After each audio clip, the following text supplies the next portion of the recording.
바이오도 돈을 벌 수 있구나라는 그런 인식들이 요즘에 확실히 많이 생긴 것 같습니다. 작년부터 이 세 기업은 빅파마를 다 인정해줬고 어느 정도 입증이 됐고 글로벌 경쟁사도 많이 없기 때문에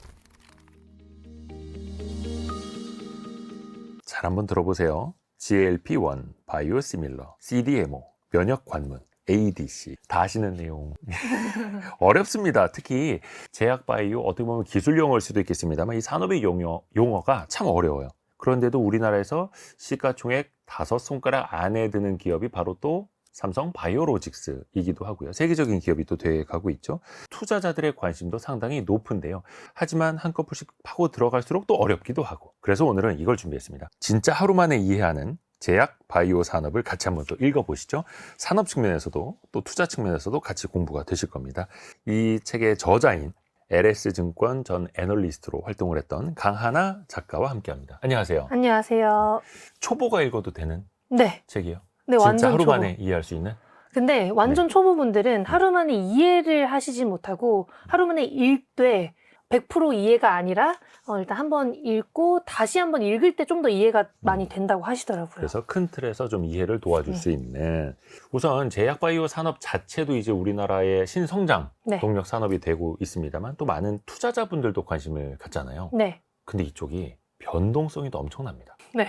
이거는 일단 안고 가야 하는 걸까요? 네, 어쩔 수 없는 부분이죠. 특히나 매년 실적이 성장하는 기업들도 많지 않고 워낙 적자인 기업들이 많은 분야이다 보니까 네. 어쩔 수 없이 그 부분은 어느 정도 염두에 두셔야 될 것 같고요. 네. 더 나아가서는 이게 모멘텀, 그러니까 이 바이오 기업이 언제 어떤 이벤트를 발표할지, 어떤 임상 데이터를 발표할지에 따라서 기업의 가치가 정말 많이 바뀌기 때문에 그런 것들로 인한 변동성은 어쩔 수 없는 것 같습니다. 시장에서 특히 그렇고 다른 원래 이제 주가라는 게 변동성이 큰 위험 자산이기는 한데 그 중에서도 거의 섹터 중에서 가장 크죠. 그렇죠. 변동성. 네, 뉴스 요즘엔 하나에, 특히 더 그런 것 같습니다. 소문 하나에 혹은 뉴스가 나온 다음에 네. 항상 안고 가야 된다. 그래서 그만큼 고위험이라는 것도 감수하셔야 된다는 네. 거고요. 근데 이쪽 제약 바이오 산업의 특히 이쪽 섹터의 투자 심리를 보면은 어떨 때는 정말 세상 모든 걸 다 이뤄낼 것처럼 맞아요. 그냥 불기둥을 계속해서 타올리다가 어떨 때는 진짜 그렇게 차가운 얼음이 없을 정도로 확 식어버렸다가 네.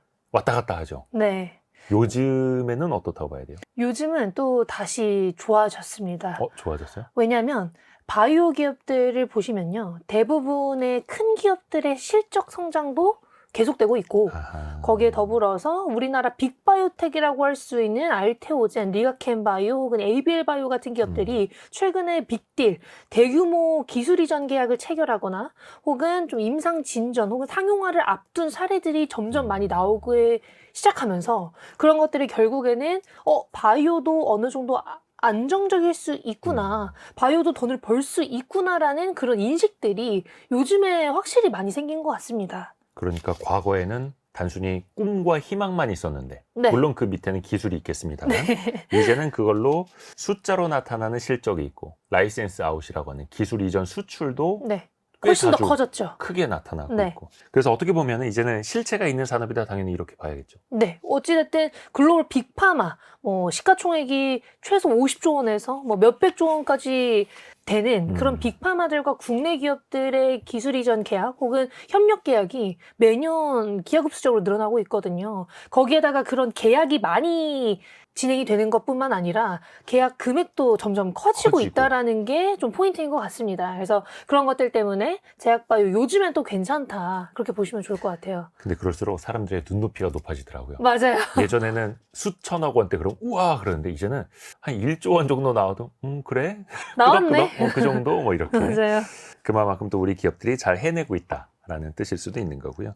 사실 제약이나 바이오 질병도 워낙 많고 거기에 네. 타겟팅한 치료제 종류만 해도 정말 많거든요. 네. 이걸 다 우리가 이야기할 수는 없겠습니다만 우리나라가 그중에서도 가장 잘하는 분야는 어디부터 꼽아볼 수 있어요? 좀 더 차세대 기술 쪽을 잘하는 것 같아요.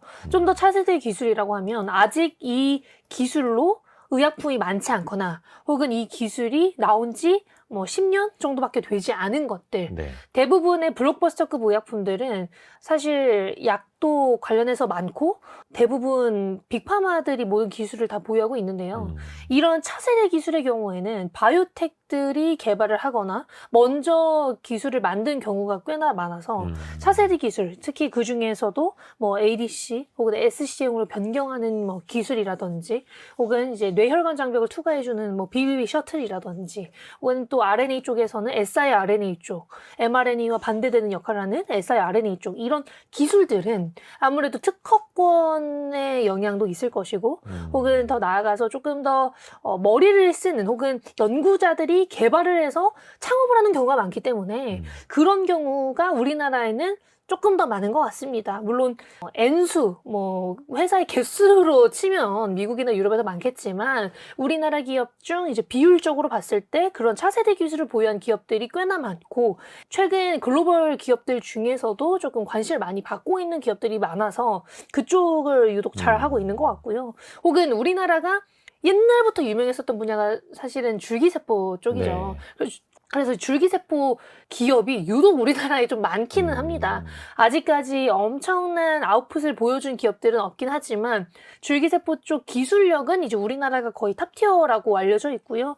혹은 이제 제조 기반, 뭐 CMO, CDMO는 잘 아시겠지만 우리나라 바이오 1등인 삼성바이오로직스가 뭐 워낙 잘 해주고 있고 위탁 생산. 그렇죠. 그 아래 단에 있는 뭐 에스틴팜이라든지 바이넥스의 경우에도 최근에 좀 관심을 다시 많이 받고 있습니다. 근데 어떻게 보면 우리가 바로 차세대 기술을 잘할 수 있는 동력 중에 하나가 네. 이 제약바이오 산업이 다른 나라보다 좀 작고 좀 늦게 시작을 했다 보니까 우리는 네. 바로 더 미래로 간다. 네. 차세대 기술로 바로 간다. 어떻게 이런 의미도 있을까요?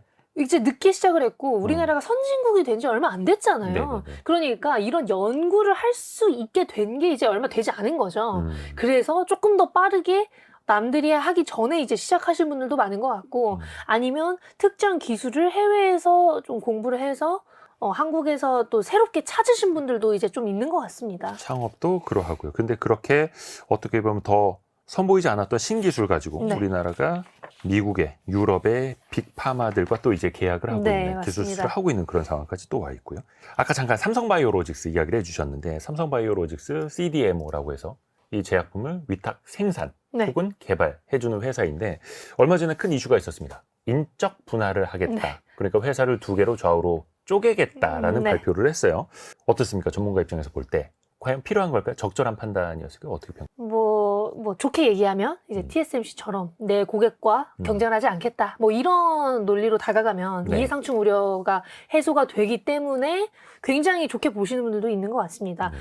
CDMO 사업이랑 이제 바이오시밀러 그리고 신약 쪽 사업을 같은 기업이 운영을 하게 되면 글로벌 제약사 입장에서는 좀 맡기기 싫을 수도 있겠죠. 정보 유출이라든지 그런 우려들이 있을 수 있기 때문에 CDMO 기업들은 그런 부분을 약간 꺼려할 수 있습니다. 다만 여기서 더 중요한 거는 이게 좀 아쉬운 부분이 또 있을 수가 있죠. 어찌됐든 이게 지배구조상으로 재편 포석일 수도 있다라는 얘기가 나오고 또 있기 때문에 분할 이후에 이제 법인 지분을 활용해서 삼성물산이나 이제 삼성전자 지분 매입 자금으로 활용할 여지가 있는 거 아니냐라는 얘기도 나온 것 같습니다. 물론 그거는 아직 네, 확인은 피셜인 안 거죠. 됐습니다만 다만 이제 회사 측에서는 그리고 많은 분들이 더 과반수가 얘기를 하기에는 이해상충 우려가 해소됐기 때문에 그래도 좋다라고 얘기를 하시는 분들이 더 많고요. 네. 경쟁력이 강화가 될 수 있죠. CDMO 기업이기 때문에 투자를 하신 분들이 더 많아서 삼성바이오로직스는 그냥 CDMO 기업이기만 해라고 생각을 하셨던 분들이 더 많았었어요. 왜냐면 바이오시밀러 때문에 삼성바이오로직스에 투자하신 분들은 거의 없는 걸로 알고 있거든요. 그래서 그런 관점으로 봤을 때 투자 구조나 이제 수익성이 CDMO 쪽이 바이오시밀러 대비 훨씬 좋기에 확실하게 이렇게 인적 분할을 하는 건 장기적으로 오히려 좋을 수도 있지 않을까? 저는 그렇게 또 생각을 하고 과반수가 그렇게 생각을 하고 있는 상황이긴 합니다. 그래서 그 CDMO 위탁 생산 부분이 한 65% 그리고 바이오시밀러 일종의 네. 뭐 복제약 같은 거 그렇죠. 이쪽 개발하는 회사가 35%의 비율로 이제 분할이 되는 건데 일단은 고객과 경쟁하지 않겠다라고 해서 제조 부문과 개발 부문을 다른 회사로 그쵸. 떼내겠습니다라고 하는 건데 이제 한국 시장 특유의 뭔가 기업 지배구조 개편에 따른 트라우마가 남아있다 보니까 맞아요. 회사 측의 이야기를 아직은 100%다 신뢰는 못하는 상황. 네. 이것도 나중에 회사 측에도 실제로 어떤 흐름을 보여주는지를 증명을 하면 되겠죠. 바이오시밀러 이야기를 했는데 이거 모르시는 분들도 좀 있거든요. 네. 제네릭하고는 또 다른 거고. 그렇죠. 예. 일단 바이오시밀러는 음. 바이오의약품을 똑같이 만든 바이오의약품의 복제약을 바이오시밀러라고 하고요. 화학합성의약품의 복제약을 제네릭이라고 합니다. 둘 다 뭐 복제약이긴 하지만 바이오의약품이 훨씬 더 구조적으로 어렵고 개발하기가 어렵기 때문에 바이오시밀러가 제네릭보다 훨씬 만들기 어렵다는 걸로 알려져 있고, 바이오시밀러 쪽을 그래서 우리나라 기업들이 조금 선제적으로 투자를 했기 때문에 지금도 글로벌 탑티어 중 두 기업으로 남아 있는 상황입니다. 바이오시밀러는 우리가 셀트리온 덕분에 많이 네. 알게 된. 그렇죠. 그러니까 어떻게 보면 생물학적 바이오 측면에서 비슷하게 유사하게 만든 약. 그렇죠. 세포 단위의 의약품을 이제 똑같이 만드는 거고, 이제 화학합성 의약품은 대부분 이제 경구용들. 네. 그러니까 조금 쉬운 것도 있잖아요. 타이레놀이나 이제 아스피린 같이 특허 끝난 것들. 저분자 화학물을 이제 제네릭으로 만든 게 이제 화학합성 의약품의 복제약이다. 이렇게 보시면 될 것 같습니다. 같은 화학 방식으로 똑같이 만든 걸 제네릭이라고 네. 하는 거고요. 그런 차이가 있을 것이다. 사실 이제 투자라는 게 아는 만큼 보이는 것 아니겠습니까? 네. 물론 이제 좀 어려운 제약 바이오 산업이기는 한데 진짜 하루 만에 이해하는 책이라고 하니까 같이 한번 또 네. 계속 읽어보시죠. 키워드 몇 개로 나눠서 우리가 이야기를 해볼게요. 첫 번째 키워드, 핵심 용어, 원데이 클래스. 하루 만에. 네. 네. 우리가 흔히 요즘에 보면은 특히 요 하나하나 우리가 좀 배우면서 들어가 볼 건데, 네.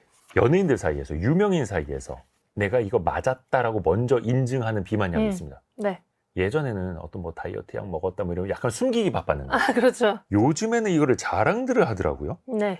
이게 GLP-1의 네. 원리를 따르는 일종의 주사제이기도 네. 한데 요거 좀 쉽게 좀 설명 좀 해주세요. 일단 GLP-1 작용제는요, 우리가 기본적으로 장에서 자연스럽게 나오는 호르몬인데, 네. 이거를 우리가 유사하게 만든 게 이 비만 치료제들이에요. 이 GLP-1이라는 호르몬을 만든 게 이제 GLP-1 유사체 작용제라고 보시면 될 것 같고, 네. 식욕을 억제하고 이제 인슐린을 분비시키고요. 그 다음에 위에서 배출되는 속도를 훨씬 더 느리게 만들어 줍니다. 그래서 이게 결국에는 우리가 포만감을 느낄 수 있도록 유도를 해주는 것이고, 그에 따라서 먹기 싫어지는 걸 유도하는 거죠. 그래서 결국에는 이 호르몬을 우리가 모방을 해서 그게 우리 몸에서 작동을 똑같이 할 수 있도록 만들어주는 기전이라고 생각하시면 될 것 같습니다. 그러니까 우리가 음식 섭취하고 소화 과정에서 나오는 호르몬인데 그렇죠. 그거를 인위적으로 만들어서 그렇죠. 밖에서 내가 주사로 맞으면 배고프다는 신호를 차단하는 거죠. 그러니까 억지로 참거나 뭐 뭔가를 하는 방식이라기보다는 확실히 이제 배고프다는 신호를 차단해주고 포만감을 유지해주는 방식이 이 기전의 메인 기전이라고 보시면 될 것 같아요. 밥을 좀 안 먹거나 적게 먹어도 나 배고프지 않아. 그러니까 식사량 자체가 되게 많이 감소한다고 하더라고요. 혹시 저는 안 해봤어요. 아, 네. 제 주변에도 이거 맞으신 분들이 은근히 좀 있더라고요. 네, 제 주위에도 많습니다. 근데 실제로 살은 빠지고 네, 밥 먹고 싶은 생각이 확실히 확 덜 줄어든다고 든다. 하더라고요. 근데 이게 우리 몸에서 나오는 호르몬 그대로. 네, 라고 그걸 보면 모방해서 이제 똑같이 만든 거죠. 그 역할을 더 많이 할 수 있도록. 근데 이거는 주사제죠. 그렇죠. 현재는 일주일에 한 번 맞던가요? 네, 일주일에 한 번 투여하는 주사제입니다. 먹는 방식이나 네. 알약, 물약 네. 이런 방식으로 혹은 패치로 붙이는 방식까지는 아직은 안 나왔죠. 그렇죠. 알약은 이제 곧 나올 것 같아요. 일라일릴리가 최근에 경구용 임상 3상 데이터를 발표했는데요. 확실히 원래는 이 경구용으로 개발을 했을 때의 가능성이 낮았었다 보니까 이 경구용 임상 3상 데이터를 발표했을 때 주가도 많이 올랐었어요. 근데 임상 3상에서 그래도 8% 정도의 체중 감량 효과를 발표했거든요. 네. 근데 기존에 알약이 없었던 건 아닙니다. GLP-1을 기반으로 하는 경구용 알약이 있었어요. 노보노디스크의 리벨서스라는 당뇨 치료제인데요. 아하. 그것도 결국에는 GLP-1 기반의 경구용이긴 한데 좀 아쉬웠던 부분은 공복을 유지해야 된다는 것, 혹은 이제 물을 뭐 100ml 이상 같이 마셔야 된다는 것, 혹은 뭐 이게 뭐 되게 먹는 데 있어서 편의성이 많이 제약들이 떨어지다 있어서. 보니까 아니, 뭐 알약을 편하려고 먹는 건데 그런 것들이 조금 아쉬웠던 부분이거든요. 그리고 체중 감량 효과도 많이 떨어지고 주사제 대비 많이 떨어진다고 합니다. 그래서 효과로는 현재까지는 주사제가 훨씬 좋죠. 왜냐하면 이게 결국에는 단백질 구조 펩타이드라는 게 네. 흡수가 잘 되려면 주사제로 맞아야 돼요. 왜냐하면 이 약물이 결국에는 입으로 맞게 되면요. 위에서 이게 소화가 되니까. 소화가 다 돼버리기 때문에 흡수가 제대로 되지 않습니다. 그래서 그런 것들 때문에 여전히 이 일라일리의 임상 3상 데이터를 봤더라고 하더라도 주사제의 효능이 훨씬 더 좋아요. 주사제 효능이 훨씬 더 좋고 이 경구용으로 나왔을 때의 가장 큰 장점은 그래도 편의성. 주사가 싫으신 분들은 그래도 시장이 커지겠죠.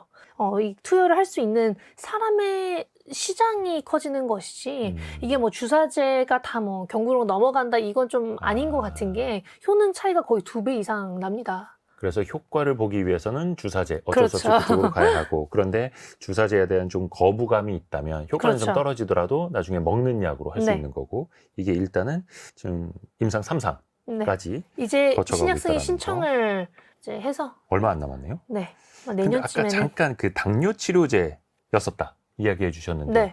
인슐린과 좀 비슷한 작용이라면서요. 그렇죠. 결국에는 인슐린을 조절을 하면서 이게 포만감을 유도하는 방식이기 때문에 어찌됐든 이게 뭐 혈당과 인슐린을 조절하는 방식이고 이 GLP-1 호르몬이 그래서 당뇨 치료제이자 비만 치료제로 보통 이제 둘 다 승인을 받죠. 적응증이. 그러면 당뇨 있으신 분들은 이 GLP-1 네. 다이어트 약, 살 빠지는 약을 맞으시면 그리고 도움이 되는 거예요? 비슷한가요? 근데 이제 용량이 달라요. 이게 이름도 다른 만큼 용량도 다릅니다. 아하. 그러니까 위고비가 비만 치료제 이름인 거고 오젬픽이 당뇨 치료제 이름인 거예요. 같은 약인데 같은 성분의 다른 용량이라고 보시면 됩니다. 용량을 달리해서. 근데 이게 참 외신부터 국내 언론도 그렇고 실제 이걸 써보신 분들도 그렇고 좋은 이야기를 많이 합니다만 어디 부작용이 없는 약은 없잖아요. 없죠.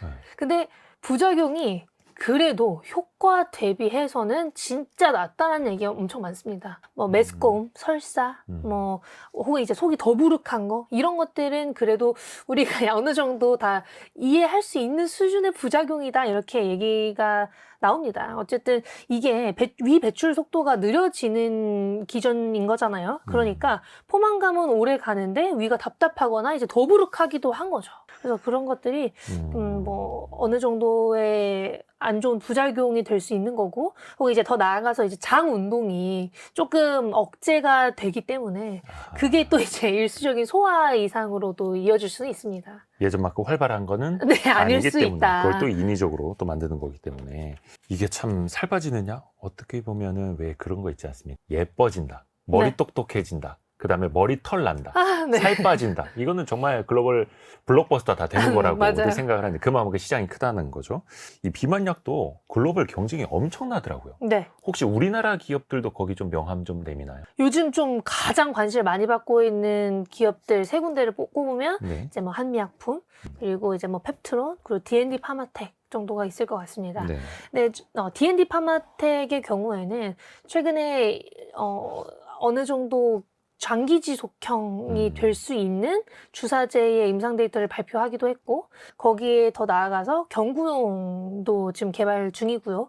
물론 D&D 파마텍이 메세라라는 글로벌 기업의 라이선스 아웃을 하면서 그 기업이 판권을 보유하고 있긴 하지만 당연히 원 개발사는 D&D 파마텍이기 때문에 이제 같이 영향을 받고 있습니다. 근데 이제 D&D 파마텍은 임상 데이터 발표를 이제 꾸준히 해주고 있고, 아무래도 6월에 좀 중요한 임상 데이터 발표를 앞두고 있습니다. 메쉬 치료제의 임상 데이터 발표도 앞두고 있고요. 그게 알코올성 지방 간염? 네, 예. 간염이고, 요즘에는 이제 대사성 지방 간염이라고도 얘기하는데, 그쪽에 아무래도 잘 하고 있는 기업 중 하나고, 임상 데이터를 가장 좀 기대해 볼 만한 기업이지 않을까 싶어요. 왜냐하면 GLP-1을 기반으로 개발을 하던 기업이기 때문에 지금 비만 치료제 붐이 있기 전에부터 GLP-1으로 계속해서 개발을 하던 기업이거든요. 아, 이게 그 비만 치료제 쓰이기 전부터. 그렇죠. 사실 우리나라 기업들이 유독 비만이 뜨니까 갑자기 비만 치료제 한다고 한 기업들도 많아요. 근데 D&D 파마텍은 이전부터 GLP-1을 하고 있었던 기업인 거고 그래서 좀 볼만하지 않나라고 생각을 하고 있고요. 당시에는 뭐 당뇨 치료제 이쪽으로 아니요, 먼저 맨 처음 했던 게 파킨슨 치료제였어요. 아시겠지만 노보노디스크가 이 GLP-1 유사체를 기반으로 알츠하이머 임상 3상을 하고 있어요. 네. 근데 그들이 뇌질환 쪽 임상을 할 때 D&D 파마텍의 파킨슨 치료제를 어느 정도 염두에 두고 했다고 하더라고요. 왜냐면 GLP-1으로 뇌질환을 하는 기업이 많지 않으니까 D&D 파마텍이 파킨슨 치료제로 임상을 했던 것을 조금 봤다라고 저는 알고 있습니다. 그래서 지금은 파킨슨 쪽은 많이 안 하고 있고 기본적으로 비만과 당뇨 그리고 지방간염 쪽에 집중을 하고 있기 때문에 그쪽 임상 데이터 나올 때마다 좀 보시면 좋지 않을까 그렇게 생각합니다. 어떻게 보면 GLP-1이라는 게 인체의 호르몬 중에 하나이기 때문에 네. 그 가능성이 어디까지인가 이것도 되게 참 많이 주목받는 것 같아요. 맞습니다. 파킨슨 치료제, 알츠하이머 치료제로 가능성을 그렇죠. 이제 그리고 막 보고 있는 거고 당뇨, 비만, 당뇨, 심혈관 질환은 이미 이제 승인을 받은. 심혈관 질환까지. 네. 너무 시장이 커서. 그래서 어떻게 보면 이제 K바이오 기업들도 빅파마들과 함께 이제 손을 잡고 빅파마들이 원하는 조금씩의 변형이라고 해야 될까요? 그들이 필요로 하는 기술들을 같이 네. 접목시켜 주는 거잖아요. 네. 근데 스스로 혼자 다 하기에는 조금 쉽지 않을 수 있죠. 그래서 D&D 파마텍의 이 라이선스 아웃한 메세라가 화이자의 인수 대상 중 하나로 거론이 되기도 했었습니다. 화이자가 지금 비만 쪽을 놓지 못하고 있어서 빅파마들이 비만 당뇨 쪽을 빼놓고 앞으로 성장을 하기에는 조금 어렵지 않나라는 얘기가 나오고 있는 만큼 여전히 메세라는 화이자의 인수 대상 중 하나로 거론이 되고 있고요. 물론 이제 펩토이나 인벤티지랩처럼 장기 지속형 플랫폼을 보유하고 있어서 글로벌 기업들의 물질에 그걸 접목시키는 경우도 요즘에는 각광을 받고 있습니다만 확실히 아직까지는 저는 이렇게 글로벌 알약을 개발하거나 혹은 조금 더 이제 자체적으로 임상 데이터를 발표할 수 있는 기업들이 지금은 조금 더 매력적으로 보여요. 그만큼 빅파마들의 경쟁이 심한 만큼 또 거기에 기술 수출할 수 있는 우리 기업들에게도 또 기회가 되는 거고요. 네. 그 비만 부문에서는 뭐 일라일릴리, 노보노디스크, 그러니까 대표적으로 미국과 유럽을 대표하는 제약사들, 네. 빅파마들이 엄청난 경쟁을 하고 있는 건데 비만 치료제 부문에서 좀 뒤처지면 바로 또 그 순위에서도 뒤처질 수밖에 없고. 그렇죠. 최근의 시장이 그렇더라고요. 어마어마하더라고요. 또 하나, 암. 이거는 참 우리가 풀 수 있을까? 얼마만큼 풀어낼 수 있을까라는 이제 또 숙제이기도 한데 우선은 암 관련된 치료제 이야기하기 전에 네. 암이라는 게 어떻게 해서 우리 몸에서 생겨나는 건지 좀 간단하게 먼저 좀 설명 좀 부탁드립니다. 이제 우리 몸이 수십조 개의 세포로 이루어져 있잖아요. 그리고 이 세포들은 다 자라나고 죽고 이제 합니다. 근데 암세포는 죽지 않고 계속 자라나는 세포를 뜻해요. 그러니까 스스로 안 죽어요? 잘 안 죽죠. 암이 문제가 계속해서 세포가 분열을 하고 자라나기 때문에 결국 이게 암이 되는 거거든요. 근데 이제 암은 세포가 자기 역할을 잊고 계속해서 증식을 하면서 이게 질병이 되는 게 좀 심플한 기전을 생각하시면 될 것 같고 근본적인 이제 원인이 뭐냐라고 생각을 했을 때는 DNA 손상이랑 이제 유전자 돌연변이라고 할 수 있는 거죠. 그래서 세포는 이제 분열을 할 때 DNA를 복제하잖아요. DNA를 복제하는데 이때 돌연변이가 생기면 암이 되는 경우가 있는 거고 그 배경에는 이제 유전자 돌연변이 복구 시스템을 원래는 정상적으로 갖고 있어야 되는데 그게 이제 고장이 났다든지 아니면 이제 또 환경적인 요인도 있죠. 환경적인 요인이라고 하면 이제 담배라든지 어떤 가스의 종류 이런 것들이 그중 하나가 될 수 있겠고 암이 이제 어느 날 갑자기 막 뿅 하고 생기는 게 아니라 초기 이렇게 하면 말기 다 있는 만큼 1기, 2기 다 있잖아요. 그런 만큼 오랜 시간 동안 이제 누적된 변이나 그런 것들로 인해서 이제 결과로 나오는 것이다. 그렇게 보시면 될 것 같습니다. 그래서 그걸 빨리 또 발견할수록 좋은 걸 테고요. 그렇죠.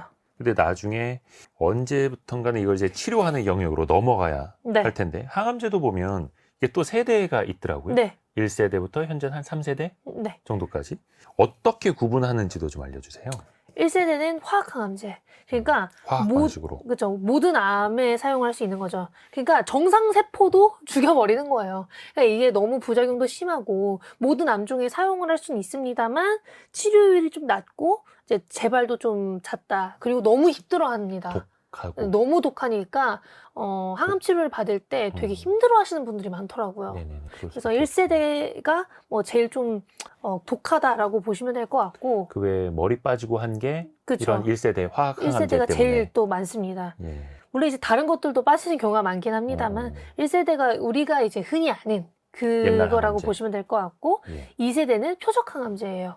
암의 원인이 되는 부분을 우리가 조금이라도 알고 있다면 이 표적 항암제를 쓰는 게 사실은 베스트예요. 항체를 이용해서 타겟을 명확하게 잡을 수 있고 그렇기 때문에 정확히 맞기만 하면 효능은 제일 좋을 수 있어요. 그러니까 미사일로 따지면 유도탄처럼. 그렇죠.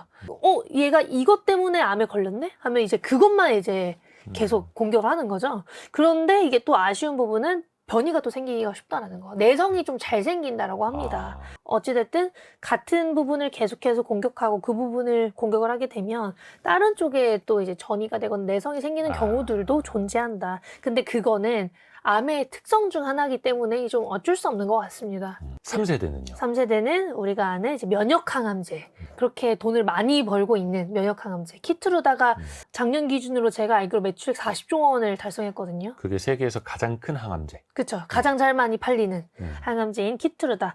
다양한 암에 적용을 할 수 있고 오래 걸릴 수도 있다라는 단점이 있지만 치료까지요. 그렇죠. 다만 이제 반응을 잘하는 환자들은 완치까지 되는 경우가 좀 있다라고 합니다. 그럼 어떻게 자기의 면역력을 강화시켜 주는 거예요? 아니요. 그런 것보다는 우리 몸에 다 면역 세포들이 있잖아요. 그래서 그런 것들을 결국에는 면역 세포에 있는 것과 암의 표면에 있는 부분을 접목시켜서 그 면역 세포가 다이렉트하게 암을 죽일 수 있도록 유도하는 방식이라고 보시면 될 것 같아요. 그래서 면역 항암제가 반응이 좋은, 그러니까 우리가 뭐 PD-1, PD-L1 뭐 이런 얘기들 많이 하는데 그 부분이 좀 많이 있는 환자들을 대상으로는 항암제 중에서는 거의 제일 잘 듣는다고 알려져 있습니다. 그리고 사용할 수 있는 암종, 그리고 사용할 수 있는 적응증이 굉장히 많아요. 그래서 그런 장점들도 있습니다. 그러니까 우리나라 제약바이오 기업들도 뭐만 하면 키트루다와 병용, 맞아요. 키트루다와 함께 투여했을 때 이런 식으로 해서 맞아요. 계속 뭔가 짝꿍을 지어서 가는 게 그쵸. 워낙 키트루다가 잘 되니까 그런 거예요. 그쵸. 다만 이 키트루다도 당연히 한계점이 있잖아요. 예. 모든 암종이 사용할 수 있는 것도 아니고 뭐 적응증이 10개가 넘는다고 하지만 모든 암종이 사용할 수 있는 것도 아니고 거기에다가 반응을 하지 않은 환자들도 꽤나 많기 때문에 그 환자들의 반응을 하게끔 만들려면 키트루다와 병용을 해서 그 효과를 극대화시켜야만 하는 거죠. 그러니까 그런 걸 노리고 우리나라 기업들이 키트루다와 병용 투여를 좀 많이 추진을 하고 있는 것 같습니다. 그러면 우리 인류 차원에서 봤을 때 이 키투르다라는 3세대 면역 항암제가 나오기 전과 후는 그럼 정말 많이 바뀌었겠네요. 그렇죠. 그래도 꽤 많이 바뀌었다고 할 수 있죠. 어찌됐든 암 환자들의 전체 생존 기간이나 무진행 생존 기간이 길어졌기 때문에 확실히 뭐 아주 좋은 약이라고 할 수 있습니다.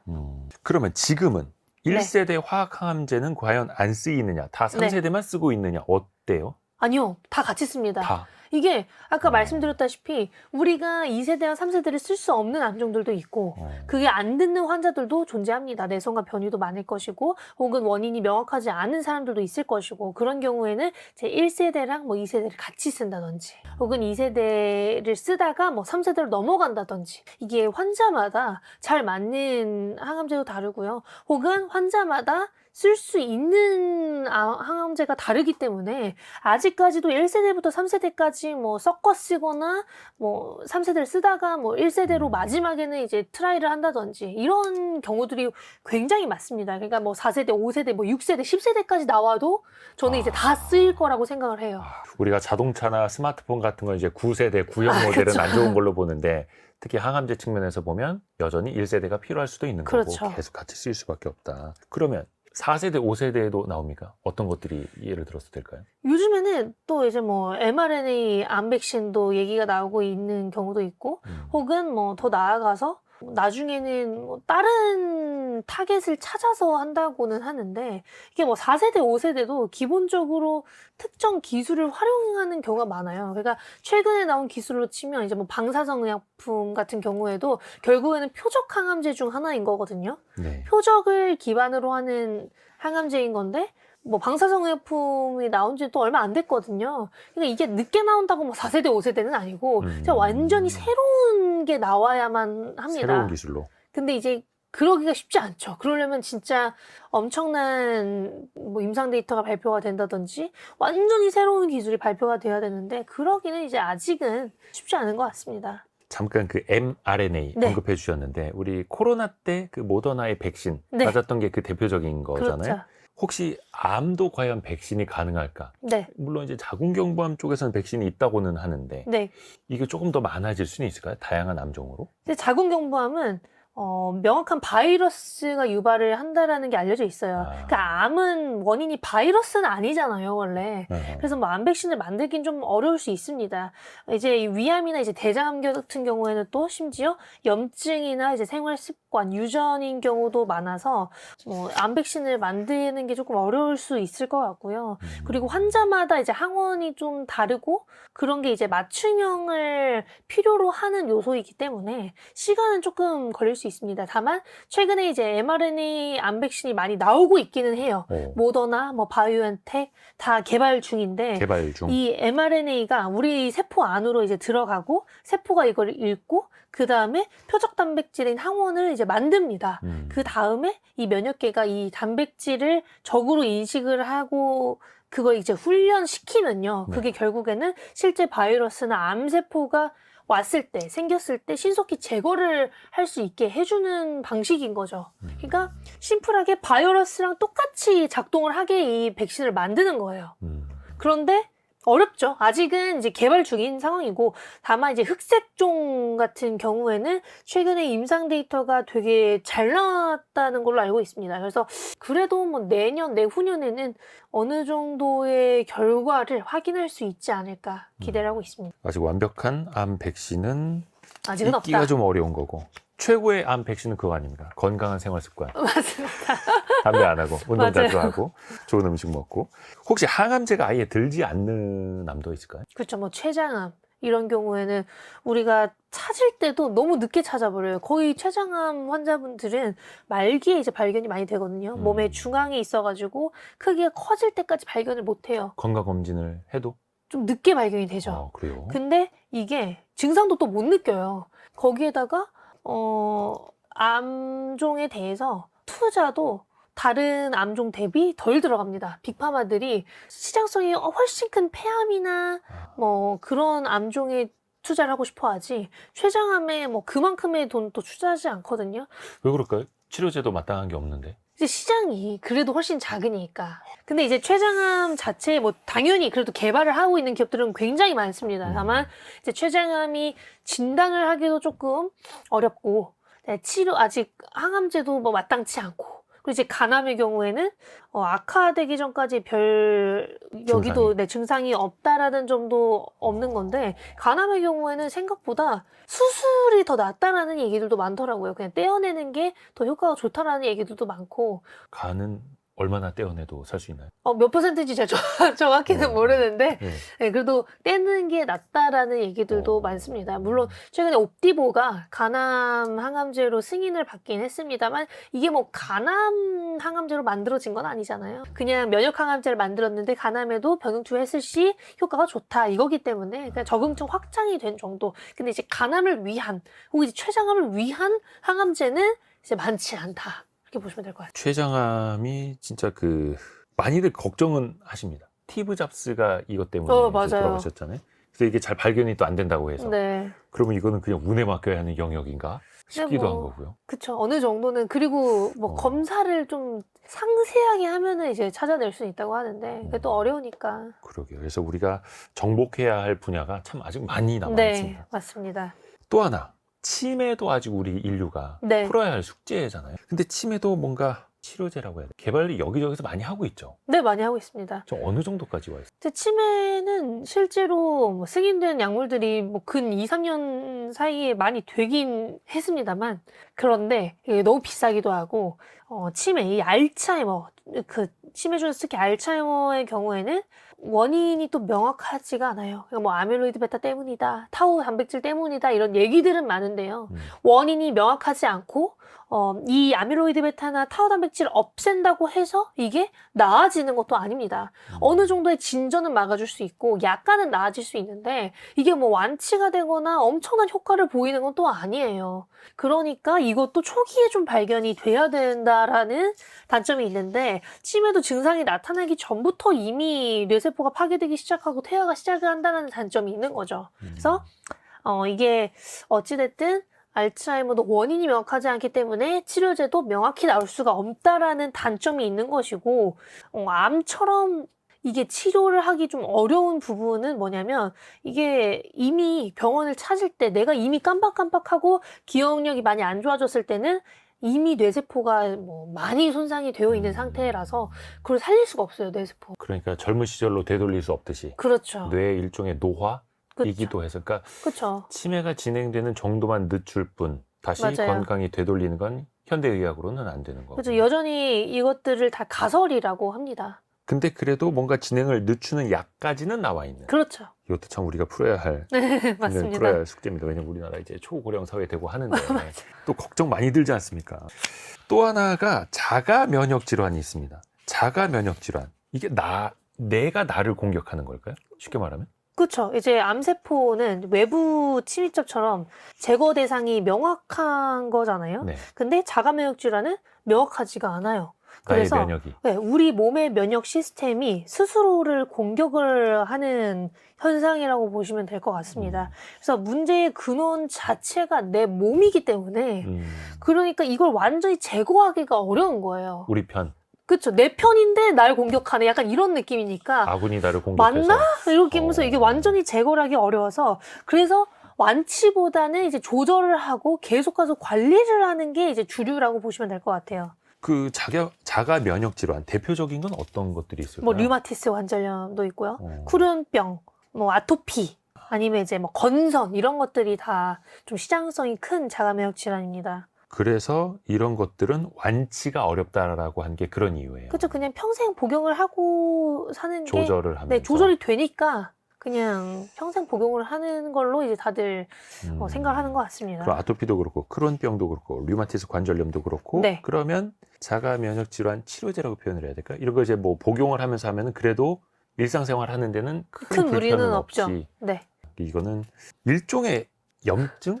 이라고 그쵸. 봐야 되는 거예요? 그쵸. 염증이라고 보셔도 될 것 같아요. 어찌됐든. 우리가 왜 병원 가면 정말 많이 듣는 이야기가 염증 생겼다는 거잖아요. 그쵸. 온몸에 어디든. 네네.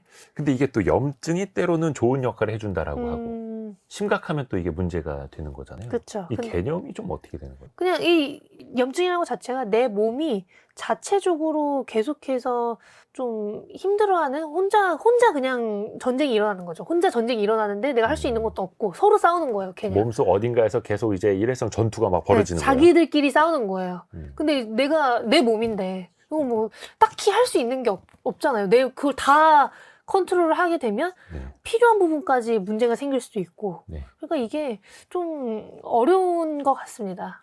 뭔가 염증이 생겼다라는 건 내 몸이 뭔가를 이제 방어해주고 있다. 네, 맞아요. 라는 좋은 신호이기는 한데 그게 이게 이제 만성되면 계속되고 또 안 있고. 되는 거고 네, 항상 어딘가에선가는 뭐 위험도 그렇고 그렇죠. 그게 또- 너무 좀 그렇죠. 아쉽죠. 이제 투자의 영역으로 좀 넘어가 볼까요? 네, 다음 키워드는 실전 투자인데 간혹 옆에서 좀 들립니다. 누가 어떤 제약주에 어떤 바이오주에 투자를 해서 네, 5배를 벌었다더라. 네, 2배, 3배를 벌었다더라. 네, 종종 들리거든요. 네, 초보 투자자분들은 거기에 또 혹할 수 있을 것 같아요. 네. 근데 사실 그게 아니면 바이오에 투자를 안 하신다는 분들도 많은 것 같아요. 굳이? 이런 분들도 꽤 많더라고요. 이게 뭐 배당주도 아니고 내가 바이오로 어. 2배를 못 벌 거면 왜 바이오를 하냐? 이런 분들도 있더라고요. 솔직하네요. 근데 사실 맞잖아요. 그러면은 사실 실적이 따박따박 나오고 좀 돈이 많은 그런 기업에 투자를 하는 게 사실 제일 안전한 건 우리도 압니다만 그래도 이제 공부를 하면서 바이오가 좋을 거다 혹은 기대감이 있을 수 있겠다라는 생각이 들고 그리고 또 이게 좀 한번 아파보신 분들은 바이오를 되게 공부를 해보시면 이쪽에 투자를 해야겠다는 생각을 많이 하신다고 하더라고요. 그래서 그 관련된 신약을 개발하는 회사 인터뷰나 그 대표님 인터뷰 영상 밑에 그런 댓글이 많이 달려요. 맞아요. 우리 가족 중에 누가 있는데 아니 내가 뭐 이 항암제 꼭 좀 투여했는데 개발해 주세요. 이 뭐 간절함이죠 사실은. 맞아요. 근데 또 그게 또 투자로도 이어지고 있고. 근데 사실 변동성이 크다 혹은 큰 수익을 노릴 수 있다라는 거지. 확률로 따지면 또 높지 않잖아요. 근데 이게 또 어려운 게 예. 돈을 벌고 실적이 나오는 회사라고 해서 그 회사들의 주가가 또 잘 가는 건 아니거든요. 그러니까 바이오라고 해서 안 가는 건 아니라는 거죠. 무조건 뭐 돈을 버는 기업들이 더 시가총액이 크고 더 잘 간다? 이런 게 요즘에는 없어진 것 같아서 이 기업의 기술이나 이 기업이 확실한 임상 데이터를 갖고 있으면 혹은 이미 이 기업의 기술을 어느 정도 컨펌해준 빅파마들 혹은 글로벌 바이오 기업들이 있다면 나보다 더 전문가들이 인정을 해준 건데 괜찮지 않을까 이런 생각들도 갖게 되는 것 같습니다. 세계적인 기업들이 이미 기술을 사갔다라는 네. 건 어느 정도 검증이 됐다. 그렇죠. 그리고 또 그 기업들이 또 뭔가 새로운 걸 하면은 아예 무에서 시작하는 기업보다는 조금 더 그래도 가능성 높을 것이다. 또 이런 식으로 유추를 하는 거고요. 그렇죠. 다만 이제 제약바이오 투자는 이게 모 아니면 도일 수 있는데 네. 그 도가 백도일 수도 있다. 네. 고위험입니다. 그렇죠. 초고위험. 감안을 좀 하셔야겠고. 왜 우리나라 대부분의 산업이 사이클을 좀 타지 않습니까? 네. 반도체도 사이클이 있고 조선철강도 사이클이 있듯이 네. 제약바이오는 뭔가 좀 급성장하는 주기랄까? 그런 게 좀 있을까요? 있어요. 근데 뭐 이렇게 몇 년마다 한 번이다라기보다는 일반적인 산업 사이클은 아니고. 네, 그런 산업 사이클이라기보다는 정말 서프라이징한 엄청난 임상 데이터가 발표가 됐을 때 혹은 정말 혁신적인 기술이 처음 나왔을 때 이럴 때가 글로벌 빅파마들이 라이선스 딜이나 M&A를 또 급격히 많이 하면서 사이클이 한 번 더 도는 시기이기도 합니다. 근데 이제 최근으로 따지면 그게 또 이제 비만 쪽인데요. 비만 당뇨가 혁신적인 기술은 또 아니잖아요. 이 GLP-1 유사체는 싹센다 때부터 되게 오래전에 나왔던 타겟인데 최근에 이렇게 핫해질 수 있었던 이유는 첫 번째, 이 타겟으로 훨씬 더 좋은 효능에 훨씬 더 좋은 임상 데이터가 나왔기 때문인 거예요. 이렇게 정말 좋은 임상 데이터가 나와버리고 더 좋은 기술로 나와버리게 되면 이 시장 전망치가 급격히 올라가면서 시장 사이즈가 확 커지는 거죠. 그러니까 그때 빅파마들, 바이오텍들이 관련된 기업들부터 시작해서 좀 사이클이 시작이 되는 경우도 있고 혹은 이제 10년도 넘었지만 키투르다가 처음 나왔을 때 네. 면역항암제라는 게 나오면서 와, 면역항암제라는 게 이제 이렇게 많은 암종, 적응증 확장이 너무 잘 되고 매출도 기하급수로 올라가고 그런 경우에 사이클이 한번 시작이 됩니다. 그때 우리나라에서도 우리도 면역 항암제 개발할 겁니다 라고 하면 바로 막 주가 급등하고 그쵸. 그랬었죠. 계획만으로. 코로나 때도 그랬고. 어. 그래서 이게 딱 큰 게 하나 나와줘야 되긴 해요. 의약품이라든지. 일종의 좀 붐? 네. 바람? 그런 붐이 하나 딱 있어주면 그게 오래 가더라고요. 사실 지금 비만도 되게 오래 가고 있거든요. 왜냐면 바이오의 특성상 한 번 투자를 하면 그 기간이 되게 오래 갑니다. 이게 유지가 돼요. 트렌드가 생각보다 오래 유지가 되는 산업이 바이오 산업이기 때문에 빅파마들이 뭐 M&A나 라이선스 계약을 몇 조 원씩 뭐 몇 개나 하고 그걸 뭐 바로 다른 트렌드를 바꾸진 않을 거 아니에요.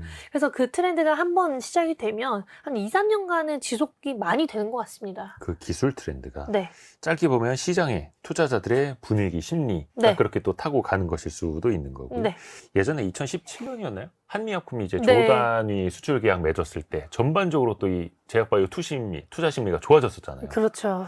물론 또 여러 가지 우여곡절이 있습니다만 그것도 좀 감안을 해야 되겠고, 이게 사실 제약바이오는 장기적으로 투자를 해야 하는 영역이긴 한데 네. 또 그냥 막연히 장기 투자하기에는 불확실성이 또 너무 크기도 하고, 어떤 방식을 좀 권하세요? 그래도 장기가 조금 낫지 않나. 특히나 이 기업의 기술력이 어느 정도라도 입증이 됐다면 혹은 뭐 어느 정도의 가능성을 글로벌 기업들과 비교를 했을 때 이 기술의 가능성이나 이 기술력이 떨어지지 않는다면 오히려 3년 이상의 장기 투자가 더 좋은 경우가 훨씬 많습니다. 근데 그거는 어떻게 보면 이제 진짜 자본 잘 골라야 되는 조달력도 거죠. 있고 그렇죠. 기술력 측면에서도 아까 이야기한 것처럼 글로벌 빅파마들한테 검증을 받았고 이런 이력이 있을 때. 이게 빅파마까지는 아니라고 하더라도 좀 작은 계약들이 처음에 나온 경우 혹은 뭐 거래 상대방이 좀 비밀인 경우도 있어요. 그런데 이 계약의 구조나 계약 자체가 괜찮다라고 하면 생각보다 빠르게 다시 올라가는 경우가 많습니다. 제 주위에도 바이오로 돈을 많이 벌었다 하신 분들을 보면 대부분 좀 장기 투자하시는 경우가 많더라고요. 짧게는 타이밍을 노리는 건데 그거는 그쵸. 사실 이제 불가능에 잘하시는 가깝고 분들이 이제 정말 뭐 하시는 쉽지 부분인 않죠, 쉽지 거고.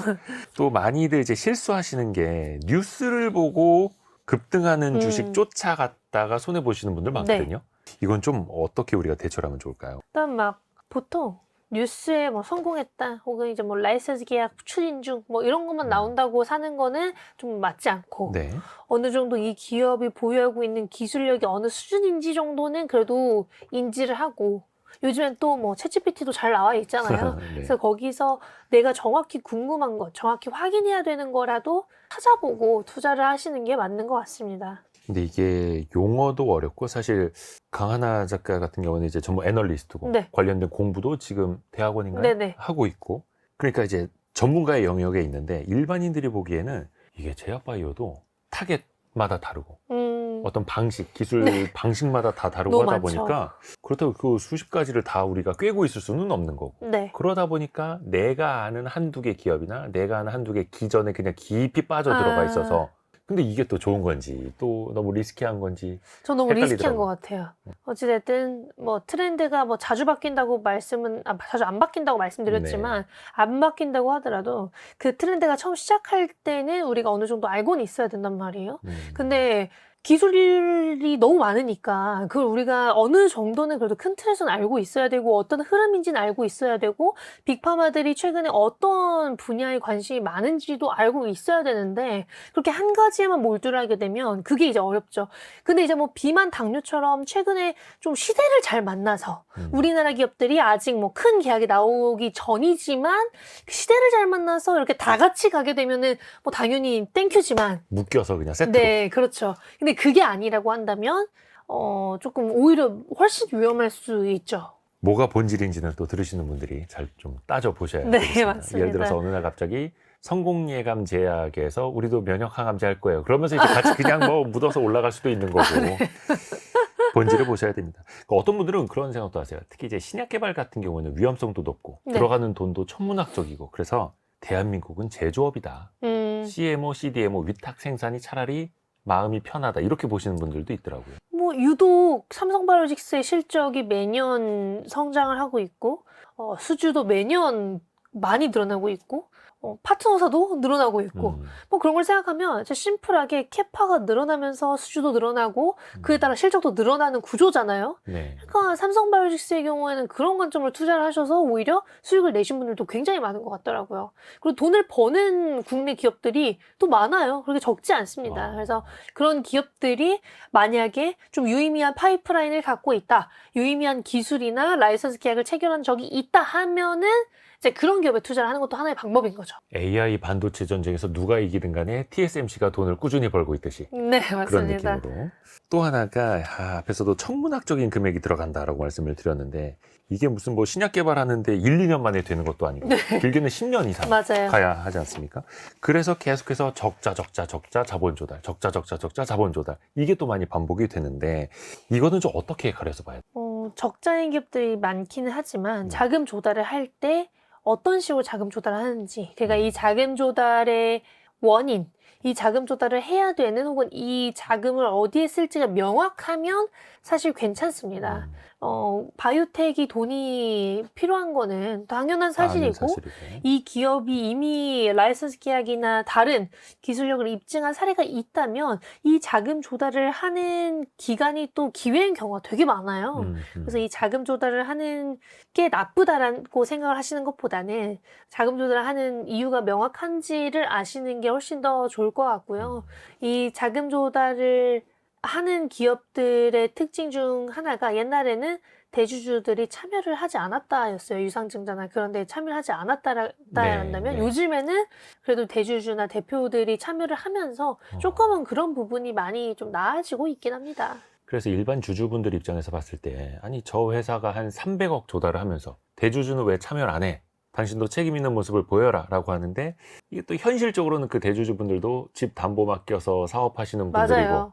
이런 분들이 아니 내가 300억 중에 내가 얼마가 나 있다고 해서 또 맞습니다. 참여 못 하시는 분들도 많은데 이게 약간 좀 관점 입장의 차이일 수도 있을 것 같아요. 네, 맞아요. 특히 그런 경우에는 회사가 잘 될 거라고 이제 본인이 아무리 생각을 해도 뭐 돈이 진짜 없으신 경우도 꽤나 많았었고요. 그리고 바이오텍의 특성상 적자인 경우가 이제 계속되다 보면 그걸 계속 참여를 하는 것도 이제 한계가 있을 거 아니에요. 그래서 그런 경우에는 조금 아쉽지만 이 기업의 모멘텀이 다가왔을 때라면 괜찮다라는 얘기가 많습니다. 그렇죠. 그래서 그 자금 조달을 하는 이유, 원인, 배경을 봐야 한다. 그리고 그 이후에 그걸 어디에 쓰는지, 그리고 이 자금 조달을 했을 때 나온 돈이 나중에 뭐 확실하게 거기에 쓰여서 이 뭐 진전이 있었는지까지 보면은 사실은 제일 좋죠. 일단 주주 입장에서는 자본 조달이 많이 될수록 주가 자체가 이제 희석이 될 수 있다 맞아요. 보니까 좀 기피하는 경향이 있습니다만 그래서 어떤 분들은 실제 자본 조달했을 때 공장 짓는다 그러면 공장 부지 가보시고 맞습니다. 탐방 갔다 오시고 하는 분들도 많이 계시죠. 사실 또 그렇게 또 내 돈을 투자한다면 따져봐야 하는 걸 테고요. 지금이 참 이게 애매한 상황이 금리가 내려가고는 있습니다만 그래도 빠르게 내려오는 거는 아니고 네. 막 고금리 시절입니다라고 하기에도 뭐하고 저금리라고 하기도 뭐하고 네. 보통 이제 제약바이오 기업들은 자본을 많이 조달해야 하다 보니까 네. 저금리 상황이 좀 유리하긴 하잖아. 신약 개발에 돈이 너무 많이 드니까 음. 계속해서 그런 걸 고려했을 때는 저금리가 더 유리하고 실제로 고금리랑 저금리 때 보면 바이오 지수 같은 걸 봤을 때 저금리 때 바이오 지수가 훨씬 더 높은 걸 알 수 있어요. 완전 반대로 가는 걸 알 수가 있거든요. 네. 금리와 바이오텍의 주가를 봤을 때 원래 반대로 가는데 또 요즘에는 그게 바뀌었어요. 역사적으로는 계속 데칼코마니처럼 반대로 가는 모습을 보여줬었는데 지금은 너무 이게 금리가 큰 변동 없이 계속 이렇게 유지가 되고 있다 보니 빅파마들도 그냥 자기가 사고 싶은 거 있으면 사고 라이선스 계약이 필요할 것 같으면 그냥 사버리는 게 요즘에는 조금 더 많은 것 같습니다. 금리 낮아질 때까지 더 기다리자가 아니라 그렇죠. 이미 싸진 바이오텍들도 워낙 많다 보니까 바이오텍들이 너무 고금리 때 자금 조달을 못했거나 파산을 한 경우가 또 있어요. 그래서 그런 경우에는 이제 많이 싸졌네 하고 인수를 한 사례들도 좀 있는 것 같긴 합니다. 그래서 일반적으로 봤을 때는 강하나 작가가 방금 이야기한 것처럼 금리가 올라가면 바이오텍 주가들 빠지고 네. 금리 인하한다 금리 낮아진다 하면 막 주가 오르고 막 오르고 막 그랬죠. 이랬었는데 또 그게 지금은 일반적인 현상이라고 보기도 좀 달라지는 상황. 하지만 금리가 내려가면 오르긴 할 거예요. 그래도 근데 좀 도움은 되니까. 오른다고 많이 빠지진 않더라고요, 이제는. 오늘은 저희가 진짜 하루 만에 이해하는 제약 바이오 산업 이 책의 저자인 강하나 작가와 함께 읽고 있는데요. 특히 이 책을 이해할 수 있는 핵심 구절 네. 하나 직접 좀 낭독을 부탁드릴게요. 제약바이오 산업은 네. 공부할수록 더 많은 투자 기회가 열립니다. 공부하라는 얘기입니까? 네. 사실 알면 투자하기가 훨씬 쉬워져요, 바이오가. 왜냐면 대부분의 사람들이 많이 공부를 안 하고 투자를 하시거든요, 바이오는. 대부분은 그러시죠. 그렇죠. 그런데 공부를 좀 해보고 해외 사례를 조금이라도 이제 뭐 비교를 해서 봐보면, 여기가 되겠네 싶은 기업들이 좀 있어요. 그게 이제 뭐 진짜 심플하게 작년부터 얘기가 많이 나왔던 건 이제 알테오젠, 리가켄바이오, 에이벨바이오가 오히려 작년도 아니죠. 그 전부터도 이 세 기업은 빅파마를 다 인정을 해줬고 이 기업들의 기술은 어느 정도 입증이 됐고 글로벌 경쟁사도 많이 없기 때문에 잘 될 거다라는 걸 이제 공부하신 분들은 알고 있었기 때문에 최근에 좀 좋은 결과들을 보고 계신 거죠. 또 그런 기업들이 코스닥 시가총액 최상위권에 맞아요. 또 있는 기업들이고 해서 코스닥 시가총액 1위 기업이 어느 업종인지를 보면 그 당시에 우리나라 기술 산업의 발전 방향이 보이기도 하잖아요. 네. 예전에는 뭐 LED 전구 만드는 회사 혹은 사교육 업체가 1등이었던 때도 있고 2차 전지나 반도체 소부장이 1등이었던 때도 있고 최근에는 이제 바이오 기업 맞아요. 1등을 하고 있으니 이 방향이 또 어느 쪽으로 가고 있는지 보여주실 거예요. 오늘은 저희가 강하나 작가와 함께 진짜 하루 만에 이해하는 제약 바이오 산업을 읽어봤습니다. 도움 말씀 고맙습니다. 감사합니다. 감사합니다. 6개월 뒤에 평가받겠습니다. 다음 시간에는 기존에 10배 올랐던 종목들만 좀 더 심도 있게 접근을 해드릴까 합니다. 돈 벌 게 참 많아지는 것 같아요.